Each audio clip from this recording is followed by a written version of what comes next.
Nissan has hinted at Nismo tuning upgrades for the second-generation Leaf EV.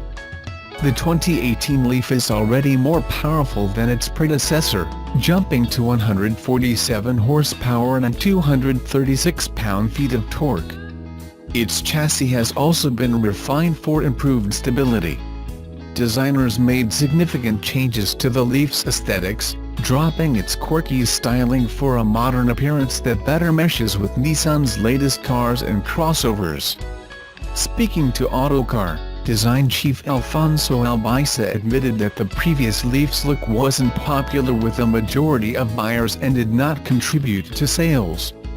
The new car is lower, wider and sportier, with the point of this design being to get greater accessibility of the market, he added. The company has already confirmed plans to launch a more powerful Leaf next year, with a stiffer chassis and larger battery pack for longer range. Albaisa suggested an even racier version with Nismo parts could further increase the Leaf's visual appeal. The faster Leaf is due in 2019, pointing to a potential arrival window for a Nismo package. The redesigned 2018 Nissan Leaf electric car looks ready to compete with the likes of the Chevy Bolt and the Tesla Model 3. While it might not have a pile of pre-orders placed long before anyone saw a prototype, like the Tesla Model 3, the Leaf does have enough range to keep up with the Tesla's small EV, and you'll be getting a fully tested car to boot. What's coming with the second-generation Leaf? Here are our favorite key features. 1. Price. Building on the old Leaf's legacy of budget-minded electrification, the next-gen Leaf starts at $30,884. Of course, that's before any sort of tax incentives start to hit your pocketbook.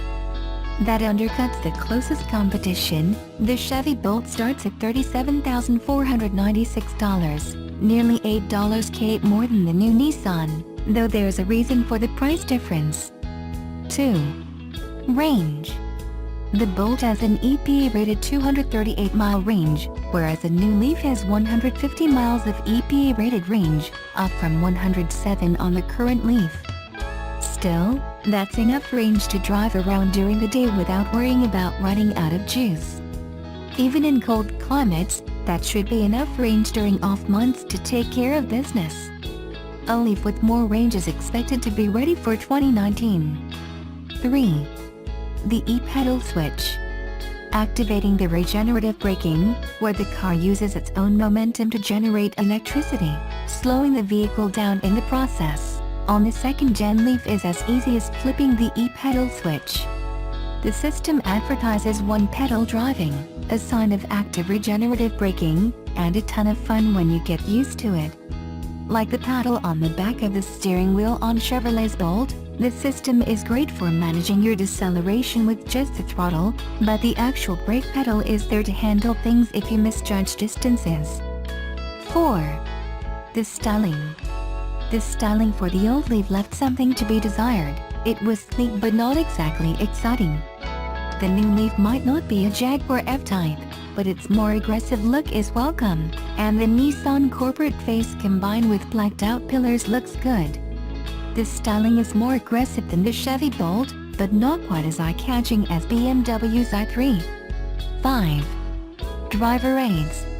As EVs start to normalize, driving aids common in regular vehicles, like lane keep assist and adaptive cruise control, are starting to become more and more prevalent. Adaptive cruise and lane keep assist are coming to the redesigned Leaf, and should make it feel more upscale and high-tech. Of course, we won't know how well it works until we get behind the wheel. Look for more on the new Nissan Leaf in the coming months as we get real-world seat time. As the dust is settling on the 2018 Nissan Leaf's recent unveiling, full details watch debut here. It's time to check out the newest EV's position in the ever-crowded plug-in landscape. The 2018 Leaf's pricing starts from $29,990, $30,875 in $885 destination, which works out to be net $23,375 after the federal tax credit.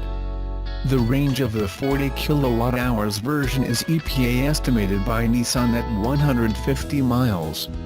As you can from the chart above, at that range there really is no competitor for 2018 Nissan Leaf, at least until you get into the much longer ranges of the Chevy Bolt EV, and the Tesla offerings, those all for a fair shake more money. Is the new Leaf planned for the sweet spot, or just a random spot? We will find out when the car arrives in 50 Albanian Lex US states and Europe in January. We should note, there will be another Leaf trim level added to the chart, but we will need to wait roughly a year for longer range higher performance 60 kWh EV, as Nissan promises that version's arrival is a 2019 model year car in late 2018. The E-Plus 2019 Nissan Leaf is pegged by the company to have more than 200 miles, think 215 to 200 miles, but wanting to sell as many 40 kWh copies as it can today. Nissan doesn't really want to talk so much about it right now. The new 2018 Leaf/40 kWh version is clearly targeted to once again dominate the lower spectrum of the EV market, and to take full advantage of the US federal credit, as its predecessor did. While the new Nissan Leaf likely won't be applying much pressure to the Tesla Model 3 or even the Chevrolet Bolt EV, that will come with the 2019 Leaf, it certainly puts the legion of 80 to 120-mile city compliance BEVs on notice, as in just one night Nissan has redefined what the definition of entry-level EV means to the Americans. Despite the fact the 40 kWh Leaf is now easily one of the most affordable EVs today, the battery capacity is not high enough to drive average price per mile down low enough to best the Tesla Model 3 or Chevrolet Bolt EV. The 40 kWh Leaf trim level currently sits in 4th place at $206 per kilowatt-hour. Where the first-generation Nissan Leaf electric car was designed to stand out from the crowd with unique styling inside and out, the redesigned 2018 Leaf looks much more like a regular car. A longer driving range of around 150 miles on a charge also gives it more of a regular car feel. As reported Wednesday, Nissan will add a longer range version as a 2019 model. I took the 2018 Leaf for a quick spin in Las Vegas and tested two of its new high-tech features, e-pedal and ProPilot Assist. Besides looking more like a regular car, the Leaf also drives a lot like one.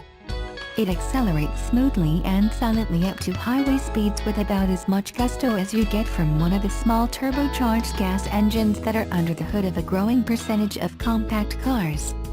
It's quick enough, though I wouldn't call it fast. Without any appreciable noise from the electric motor, wind noise on the highway seems more prominent, but it doesn't overwhelm the cabin. The Leaf is also easy to drive. The light effort steering feels natural when changing lanes and making turns, and large windows offer good views around the car. The suspension tuning delivers a controlled ride, and while it's on the firm side it didn't feel harsh. The standard e-pedal system is designed to make driving in traffic less taxing, and I was impressed with its overall seamlessness. The system is controlled by a switch on the center console, and when e-pedal is active the Leaf begins slowing the moment you begin lifting off the accelerator pedal. To do this, it uses regenerative braking from the electric motor and the stopping power of the car's conventional brakes. If you keep letting off the accelerator, the Leaf will come to a complete stop and hold itself until you press the pedal to go again.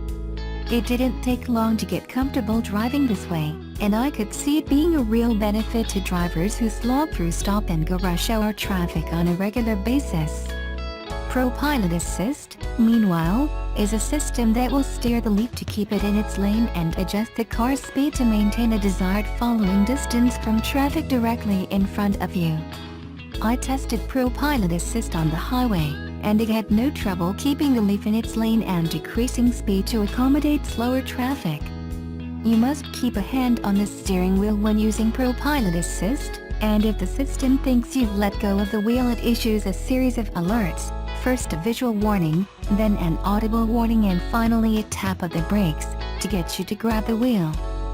Pro Pilot Assist is part of the Leaf's available tech package, which is a $2,200 option for the mid-level SV trim and less than $1,000 for the top SL version. Inside, the previous Leaf's separate upper and lower instrument panels have been replaced by a traditional panel, albeit one that contains a configurable 7-inch color screen. Next to the screen is a traditional analog speedometer, which is a little jarring to see next to a high-tech screen. The prior Leaf's funky gear selector knob remains, but the traditionally styled center console and dashboard wouldn't be out of place in one of Nissan's gas-powered cars. There is, however, an unfortunate amount of hard plastic in places you're likely to touch, like the upper portion of the doors and the center console next to your knee. Despite the redesign, some of the previous Leaf's negative characteristics have carried over. The rear seat footwells aren't deep, so you sit with your knees elevated at an uncomfortable angle. There's also a big ledge where the cargo floor and folded back seat meet, which compromises some of the versatility afforded by the hatchback body style. Even though the Leaf's design has been toned down, the level of available technology has been turned up. Will the Leaf's greater practicality and available high-tech features be enough to attract consumer interest amid low gas prices and a shift in preference to SUVs? With the 2018 Leaf scheduled to hit dealerships early next year, we'll know soon enough.